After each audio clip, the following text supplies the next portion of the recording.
Richard says this one juvenile warty frogfish, which she named Domino, is a big achievement. This could help us with raising other species in the future. With changing oceans, climate change, being able to raise these species in captivity is becoming increasingly important. The Shedd Aquarium isn't unique in this pursuit. Nicole Rohde helps manage aquaculture research at Mote Marine Laboratory in Sarasota. She applauds the Chicago team's accomplishment.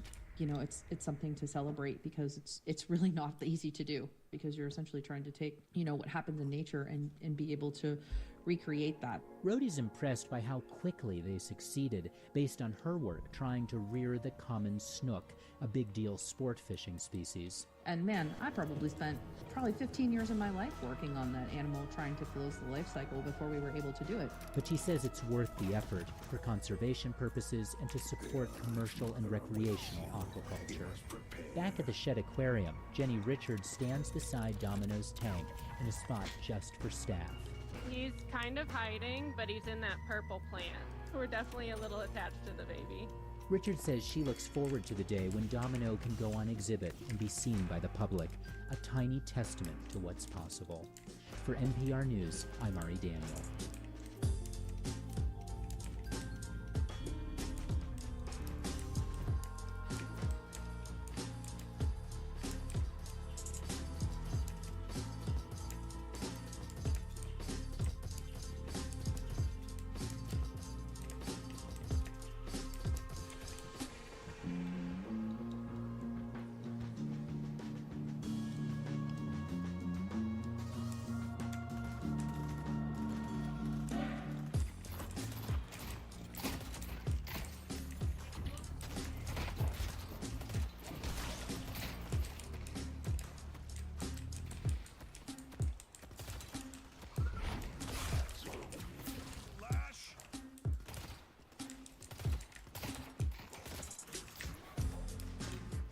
You're listening to All Things Considered from NPR News.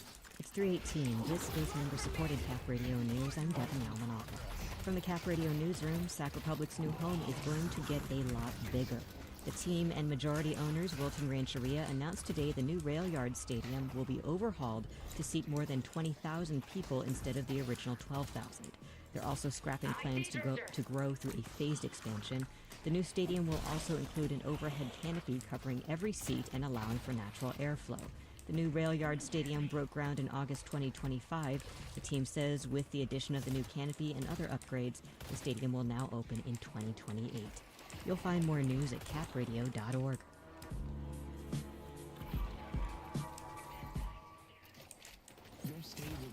Even a classic can take on a new role, one that makes a lasting impact.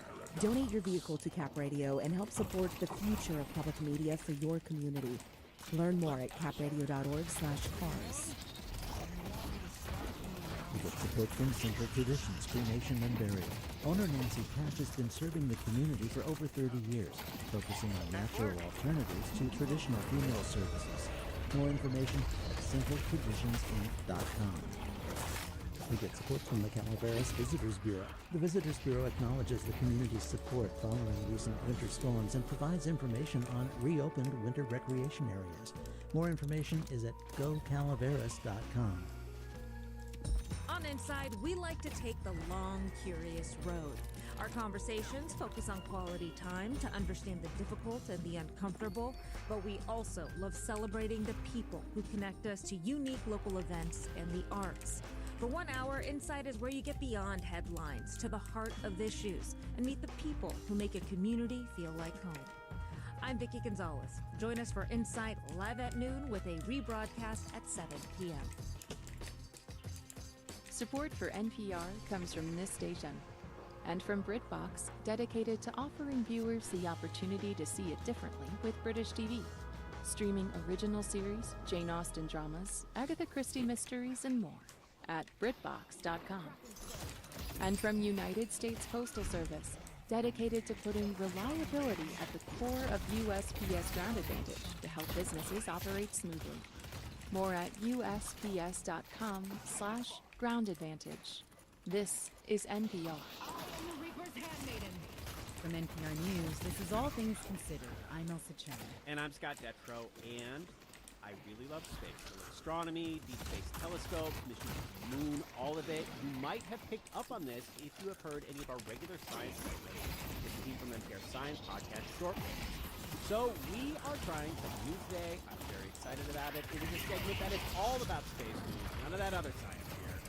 Our Shortwave host Regina Barber and NPR Science correspondent Jeff Brumfield. Thanks so much to both of you. Yeah, thank you. I'm Excited. If they let us do this again, can we call it Spacing Out with Scott? Yeah, I like it. It's your show. You can call it whatever you want. Right. So today, Scott, we're going to be giving you a quick update on Artemis. That's the mission that's going to send humans rocketing around the moon. Okay. And we'll be talking about data centers in space. And the new movie, Project Filmmaker. Excellent. So let's start with that. I am both very excited to see it, and I don't know when I'm going to see it, because here's my plan. I want to read the book. The book has just been sitting there on the nightstand. I feel like I need to read the book first, then see the movie. No. No? No. Put the book down. Go see the movie. I've actually heard people that that's actually the best way to do it. Let me explain the plot like real quick. Please do not spoil it. I won't. I promise. So, in the near future, scientists notice that there are these alien microbes breeding on Venus, then going to eat the sun. Eat the sun. Yeah, like dimming it to a point that in 30 years, crops will die, animals will die, humans will die. So, world leaders send a mission to a nearby star that's not planetary, because these microbes are eating all these other stars too, not just our sun. And they want to figure out how to save the sun. So one of the astronauts is scientist turned middle school teacher Ryland Grace, and he's played by Ryan Gosling. I put the knot in astronaut. I've never done anything. I've never done a space. I can't even moonwalk. And Scott, as I'm sure you already know, this movie is based on a book by Andy Weir, the same guy who wrote The Martian. And he does have a track record of writing really scientifically cool books that turn into Hollywood hits. And Gina, on that note, I have to ask, is the movie actually any good? Well, first off, Jeff, I mean, it's a blockbuster for a reason. Like, I went in completely blind, though. I didn't read the book, Scott. I didn't even watch the trailer. I loved it. I loved the jokes. I loved the puppetry, the visuals. It was all stunning. Wait. Did you just say puppets? Yeah. You said no spoilers. I know, so that's but literally I all I'm going to say. Okay. That's all I'm going to say. But Jeff was nodding at this, and I'm curious, like, how good is the science? Because The Martian, like, you got the potato growing, you got all the science happening. Yeah, a lot was pretty accurate. Like, they did hint to special relativity, where, like, if you're traveling near the speed of light, you're going to experience time dilation. So, like, Ryan Gosling's character aged differently than people on Earth. They did take some creative licenses with, like, the fundamentals of biology, though. So, like, these alien microbes, like, they existed in space. They were, like, on the surface of the sun, and they were water-based. I don't know about that. But that didn't seem to bother astrobiologist Michael Wong from Carnegie Science. He loved the movie. He read the book, but did point out that there's one, like, accidental scientific mistake in the movie. It's kind of fun to note that the two exoplanets in the movie were exoplanets that we thought existed. Hello, chatter. I'm going to read your message soon. Project Hail Mary was being written, but in just the past 2 years between the book's release and the movie, we've actually discovered that these planets may not actually exist. Yeah, Scott, so in the grand scheme of things, it's not really a mistake. It's just that, like, science has gotten more advanced since the book was written. All right, Jeff, second topic. Launching artificial intelligence into space. Is this a thing? Yeah, I mean, it's something that some folks are taking seriously, including Elon Musk. He's actually making this the central mission of SpaceX, his space launch company, which just merged actually with his AI company, XAI. Here he is on Saturday unveiling new plans for a massive new microchip factory that would make chips used for data centers in space. I actually think that the cost of deploying AI in space will drop below the cost of terrestrial AI much sooner than most people expect. I think it may be only 2 or 3 years. Okay, Jeff, at Shortwave, we've done, like, a bunch of stories about, like, data centers and how they use, like, a lot of water, they use a lot of electricity. Like, is this the solution? Like, just sending them up into space? Ejecting them from the Earth. Yeah. Yes, actually, according to people who support this idea, it is, right? Okay. It comes down to really electricity. You know, there's a lot of problems around generating enough electricity for all these data centers on the ground, and if you go up into space, you know, you got the sun. Yeah, we were just talking about this. We were just talking about it. Great source of power. Yeah. It's all free, it's plentiful, And the napkin math looks pretty good, right? You can get as much as you want. But I gotta say, when I started speaking to independent experts, I learned a lot of stuff. Walk me through some of these specific skepticism then. Right. Well, let's start by talking about the biggest sort of computery thing we have in space right now, which is the International Space Station. Love it's it. the largest facility in orbit, and its solar panels Thank generate you. Oh around my 100 God. kilowatts of power. Okay. Now, that may sound like a lot, but This hat was made XAI's by my girlfriend. Colossus computing She's so facility in talented. Memphis, Tennessee consumes around 150 megawatts. So you can do the math. Wow. I don't want to. Yeah, you don't want to. Well, that's all right. I actually got MIT aerospace professor Olivier Dweck to do the math for us. You would have to build, just for the power in photovoltaically, a facility that's 1,000 times the size of the ISS. That seems hard to do. It's so not big. easy. There's an even bigger problem, right, on the back end. Like, it's heat, right? Like, space is cold, that's true, but, like, it's a vacuum, so there's no way to transfer, like, heat away from these computer chips, right? Right. And so you need these massive radiators that actually use some sort of fluid to gather the heat from the chips and then conduct it out into space. And those end up being almost as big as the solar arrays. Okay, so we start this conversation with Elon Musk saying 2 or 3 years away. Then we have an expert saying 1,000 times the size of the International I'm gonna Space tell her Station. you said that.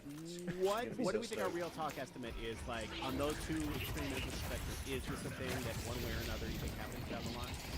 I think there's a way to sort of parse this, which is there will be more computing in space for sure. And it'll probably, at least for now, be smaller satellites, smaller, always looking for distributed. Whether we end up with giant data centers with kilometer-long solar arrays, I think that's going to be a lot more than 2 or 3 years off. But we'll see.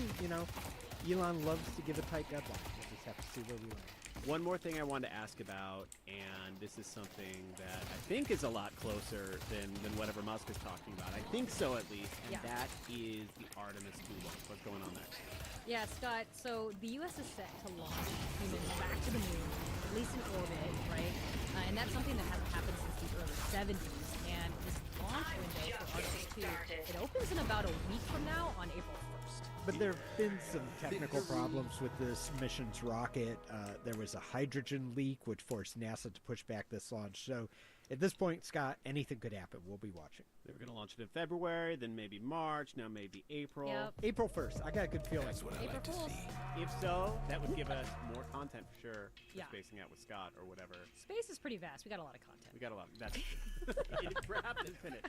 That is Jeff Brumfield and Regina Barber of NPR Science Podcast Shortwave. Check it out. It's about science, not just space, though I like it most when they do talk about space. Thanks to both of you. Thank you. Thank you.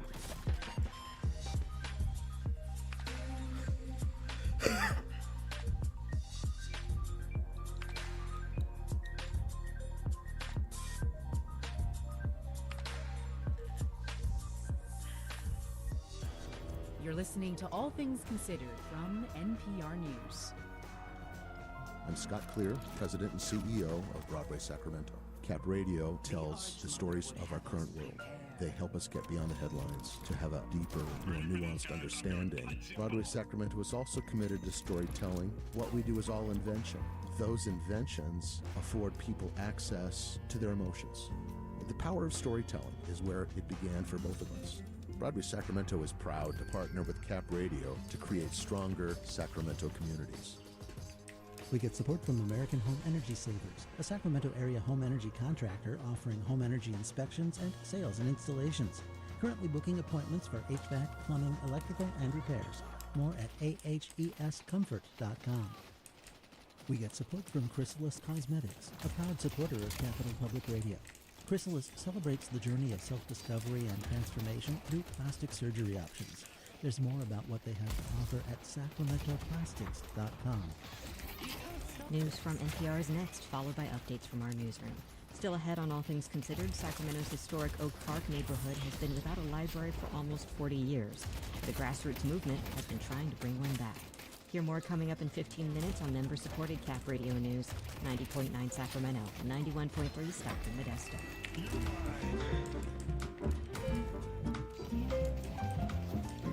It's 3:30.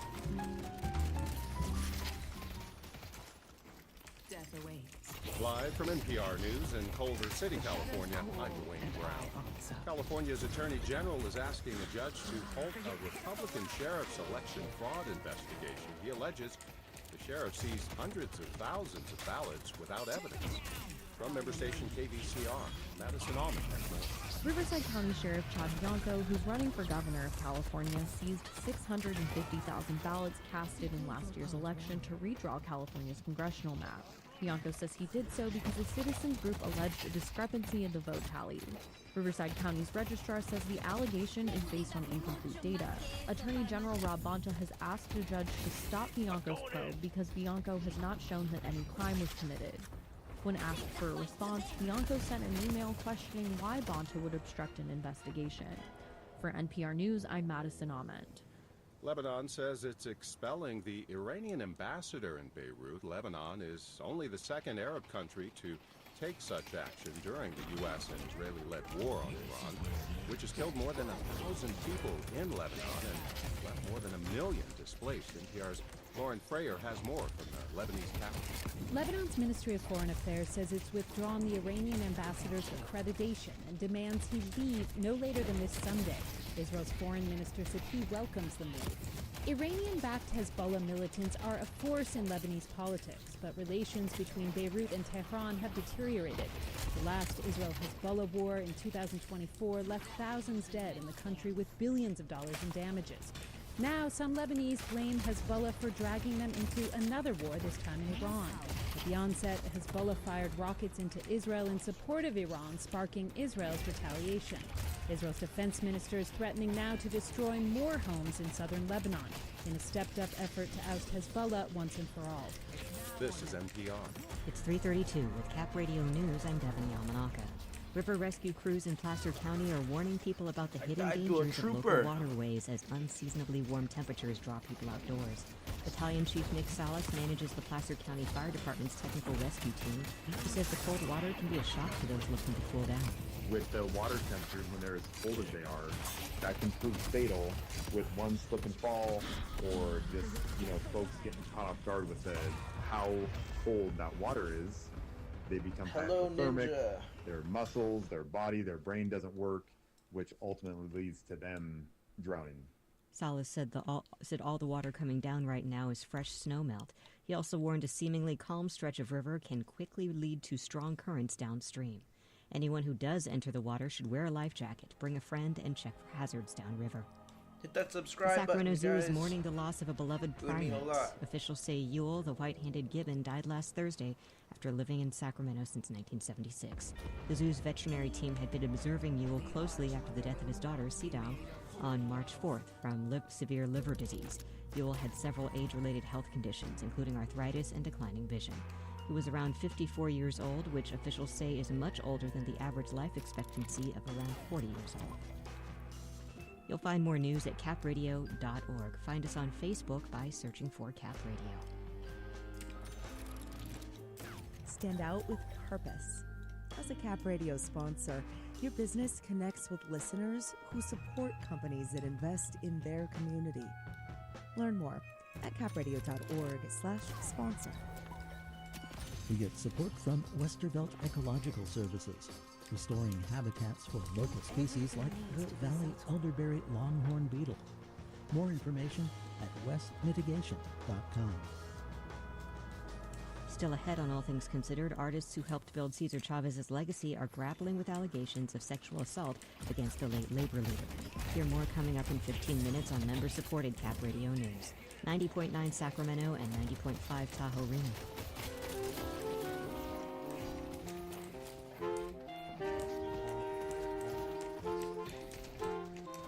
It's 3:35.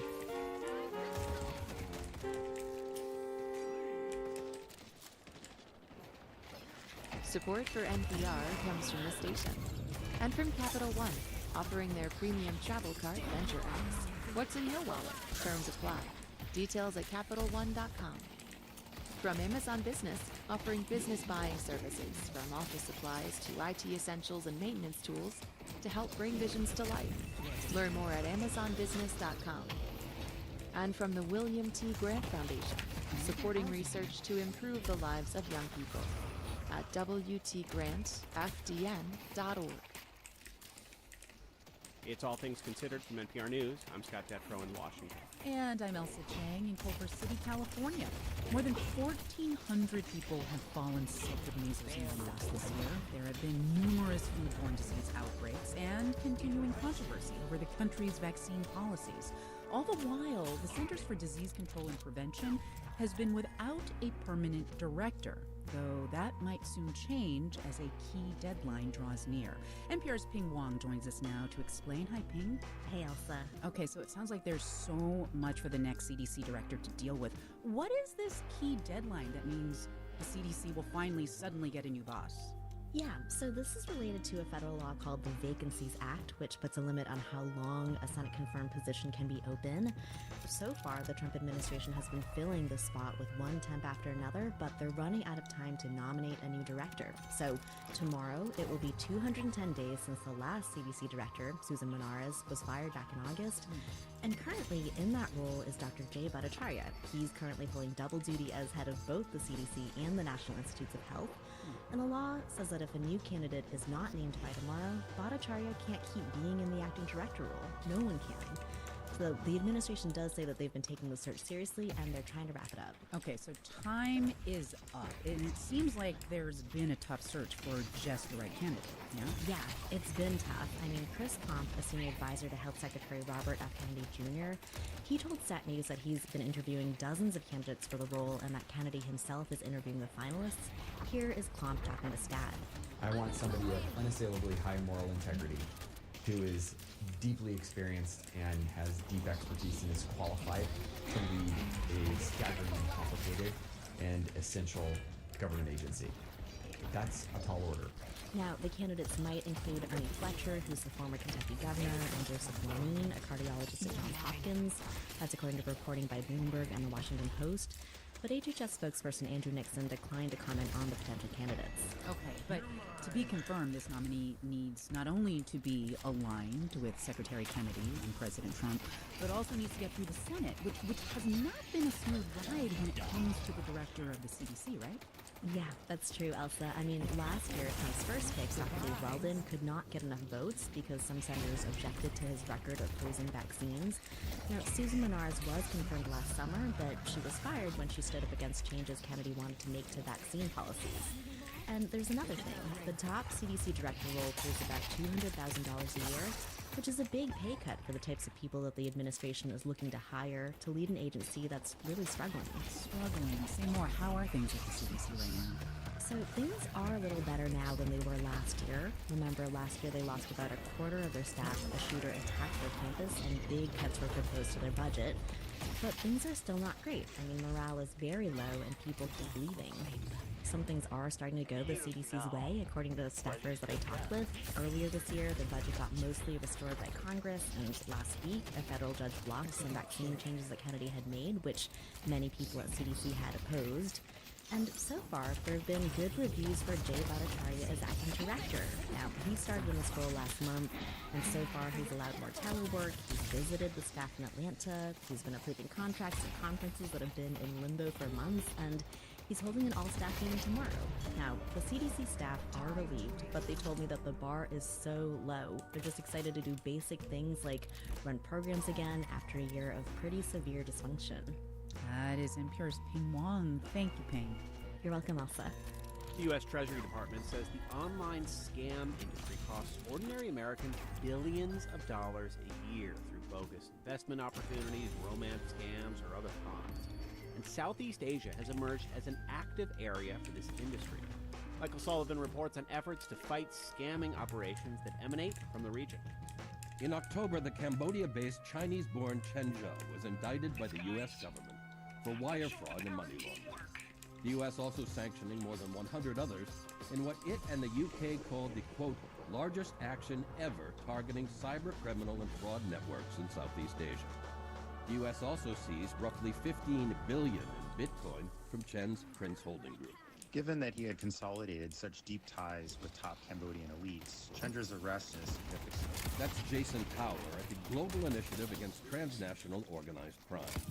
Along with the Bitcoin, the UK also seized several swanky properties in London. The U.S. sought Chen's extradition, but Cambodia balked. Chen Zhe simply too well connected to, and his business was entwined with many in the Cambodian elite, including Prime Minister Hun Sen. But in January, Cambodia abruptly gave him left the U.S. Chinese state television showed a hooded and handcuffed Chen on a flight from Cambodia to Beijing. China is Cambodia's main political patron, but its citizens too had been big-time victims of the scamming operations, and it's put its foot down. Cambodia's Prime Minister Hun Sen recently said that online scams damage Cambodia's image and threaten national security. And the Interior Minister announced an April deadline for the scammers to be gone, prompting a government offensive. Cambodian TV recently showcased tape of a raid on a scam center in Kampot province, one of hundreds they say they've shut down in the past few weeks, with pictures showing workers fleeing as police arrived. Some of those fleeing were duped into working in the center, their passports seized, with some workers abused or even tortured. Now, many line up in front of embassies like Indonesia and the Cambodian capital Phnom Penh, trying to get home. Amnesty International calls the situation a humanitarian crisis. What we're seeing in Cambodia right now is real disruption. You have compounds that are emptying, there are thousands of people leaving. You're even seeing some arrests. Jacob Sims is a visiting fellow at Harvard's Asia Center, focusing on transnational crime in Southeast Asia. But what this is not is reform. What's happening in Cambodia right now looks far, far less like the dismantling of the criminal economy and far more like elite risk management under serious international pressure. Pressure from the U.S., UK, China, and South Korea to include sanctions. Pressure from international businesses reluctant to invest, given Cambodia's increasingly common nickname, Scambodia, forcing scam operators to adapt to keep the money flowing. So you can shed some workforce, give some people up for arrest and move. You just have to be ready to do it. And a lot of them, I think, with sanctions and the pressure that's been building, have been doing that. They've been preparing for this day. That's Jeremy Douglas at the UN Office of Drugs and Crime. Downsizing, he says, is one example. Discreetly operating out of housing with compounds to avoid suspicion. Jason Tower agrees, and he says, we're seeing increasingly a global spread of this activity with some of the China-linked scam syndicates that have been operating in Southeast Asia, moving increasingly to places like Dubai, moving into Sri Lanka, Bangladesh. So you're seeing where they're continuing to try to exploit new geographies and become embedded in a wider and wider range of states around the world. It's like a global game of whack-a-mole, and the mole is back. For NPR News, I'm Michael Sullivan in Chiang Rai, Thailand.